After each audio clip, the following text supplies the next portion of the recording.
Hello दोस्तों, welcome back to my YouTube channel. आज मैं इस ड्रामे का पार्ट 4 एक्सप्लेन करने जा रही हूँ। हम देखा है लॉ के जाने के बाद जिस दिन उठती है बोलती कि मैं ड्रंक हूँ इसलिए मैंने सपना देखा है। अब फिर वो सो जाता है। जल्दी से कपड़ा चेंज कर आती है, डिनर पे बैठती है। लॉ उसे डिनर देता है खाने के लिए। अब वो यही सोच रहा था कि क्या उसे कल रात वाला बात याद है, और वेन मन में सोच रही थी कि मुझे ऐसा प्रिटेंड करना है कि मुझे कुछ याद नहीं है। फिर वेन उसे कंपटीशन जीतने के लिए कांग्रेट्स भी करती है। फिर कुछ देर बाद हम देखते हैं कि जब लॉ जा रहा था तो वो देखते हैं कि सभी उसी की तरह टी शर्ट पहने हुए थे। दूसरी तरफ हम देखते हैं वेन अपनी फ्रेंड को बोल रही थी कि टी शर्ट तो बहुत ज्यादा सेल हो गया और ट्रेंड में भी चल रहा है। ये फ्रेंड वेन को बोलती कि तुम दोनों के बीच में कुछ न कुछ चक्कर तो चल रहा है। तो वेन बोलती ऐसा कुछ नहीं है। हाँ, उसने कंपटीशन में जीत कर मेरी हेल्प की है, पर मैं उसे थैंक यू भी तो बोली हूँ ना। और वैसे भी मैं इसके साथ रहूंगी तो बहुत ज्यादा डेंजरस है, बिकॉज वैसे भी उसकी इतनी सारी फैन गर्ल है जो मुझ पर ही नजर रखी रहती है। फिर लॉ बैठा रहता है। फिर अपना मोबाइल में देखता है मैसेज।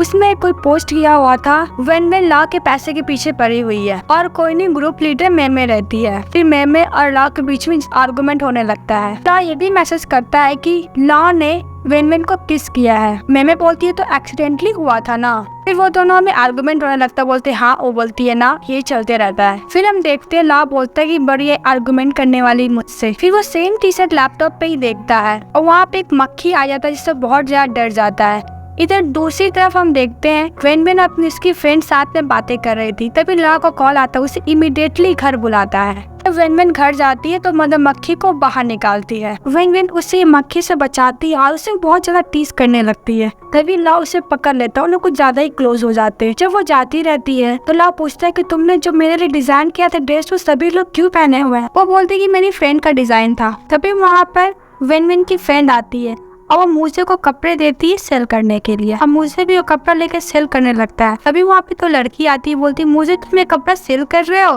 बोलती अगर तुम्हें पसंद है तो ले लो। तो वो लड़की और भी लड़की को बुला कर लाती है उसे कपड़े लेने के लिए। तो मुझे सोचते कि सचमुच लॉ के पीछे सभी लड़की पागल है। फिर हम देखते हैं मेमे लॉ के घर के बाहर रहती है। तभी वहाँ पे वेन आ जाती है और वो सोचती कि ये यहाँ पे क्या कर रही है। फिर उसका फोटो भी ले लेती है वो। फिर हम देखते हैं कि वेन को वो वही वाला फोटो दिखाती है। फिर उन दोनों के बीच में थोड़ा झड़क हो जाता है जिसकी वजह से एक फ्लावर पॉट टूट जाता है।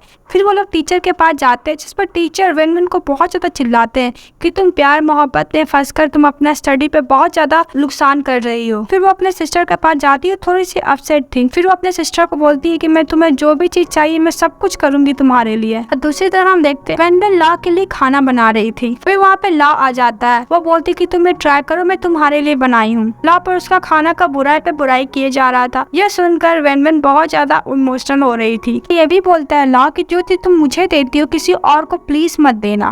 फिर वेन बहुत इमोशनल होकर से सॉरी बोलती है। तो लॉ बोलते तुम्हें आज क्या हुआ है। फिर वेन बोलती कि मैं यहाँ से मूव कर रही हूँ। तो लॉ पूछते क्या हुआ है बताओ। तो फिर वेन और लॉ के बीच में थोड़ा मोड़ा आर्गुमेंट होता है। वेन बोलते चलो इस एग्रीमेंट को टर्मिनेट करें। फिर लॉ उसको कुछ देर तक देखता है। फिर बोलता ठीक है तुम चली जाओ। वेन उसे थैंक यू बोलती है क्योंकि उसको ध्यान जो रखा था इतना। और फिर वो अपना लगेज लेकर चली जाती है। दूसरी तरफ हम देखते हैं वेन बाहर बारिश में बैठी हुई थी। अब वो उसके साथ वाला फोटो देख रही थी। अब बहुत ज्यादा रोई जा रही थी। जब लॉ उसको पीछे जाता है छाता लेकर, तब तक वेन वो टैक्सी लेकर निकल चुकी थी। फिर वेन अपने डो में आ जाती है।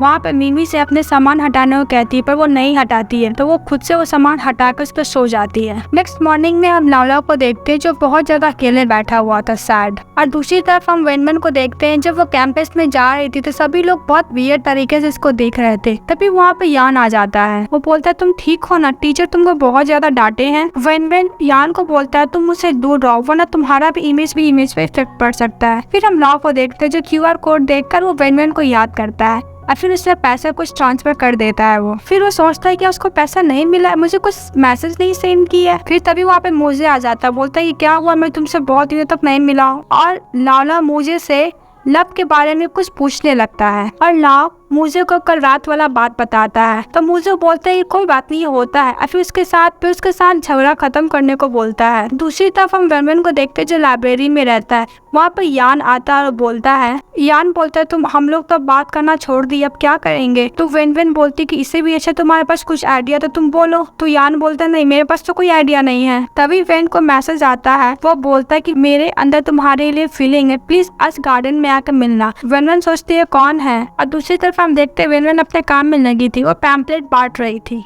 वो सभी बिक जाती है और वेनवेन ये देखकर बहुत ज्यादा खुश होती है। और दूसरी तरफ हम देखते हैं सारा पैम्पलेट हमारा हीरो लाला खरीद लिया था। तभी वो अपना ऑनर से पैसा मांगती है, ऑनर उसको सुनाता है।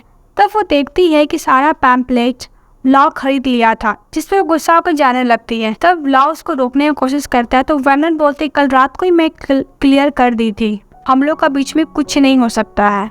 वो उसको अपने साथ चलने को बोलता है पर वो नहीं मानती है।